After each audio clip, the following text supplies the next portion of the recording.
العشبه اللي كتشوفوا قدامكم هذه احسن من الدبانه الهنديه، هذه احسن من الدبانه الهنديه. هذه كيقولوها البخوشه المكسيكيه، كاين اللي يقولها البخوشه المكسيكيه، وكاين اللي كيقول لها الصيصيقه، وكاين اللي كيقول لها طاكسي احمر. وبالفعل هادو ملي كيكونوا حيين كتكون بخوشه لاصقه على بخوشه، كيكون بخوشه لاصقه على بخوشه، داكشي علاش كيسميوها طاكسي احمر. وسمينا حنا الصيصيقه. علاش سمينا الصيصيقه؟ كيلصقوا فيها الميكروبات، هذه ما كتخليش الميكروبات وما كتخليش الجراثيم في الجسم، مخيره. اختصاص ديالها بالدرجه الاولى هي البروستات. الناس اللي محايدين البروستات، حيدتي البروستات، فقدتي الثقه في الاطباء في العشابه. هذه عشبه واعره، ما غنقولش خذها عندي ولا نحلف لك عليها، هذه مجربه. انت مريض غندير فيك هذا الخير. هذه لا تكون محايد البروستات، الماني مابقاش كيخرج، مبقيتيش كتحس براسك.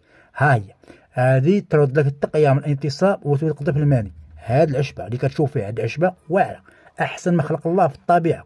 وكنقول لكم 1000 مره، كنقول لكم العشبه اي حاجه. النبات، العشبه ملي كتكون خضراء كتسمى نبات، ومني كتكرم كتولي عشبه، ومني كتطحن كتولي عقار. وكذلك في اللحم مني كيكرم كيولي عشبه، اي حاجه كرمت كتولي عشبه.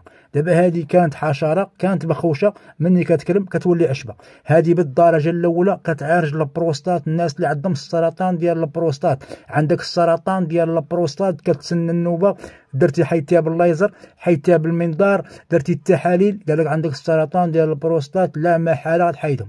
هاهي اجل الموعد واحد الشهر، جرب هذه وتفكرني.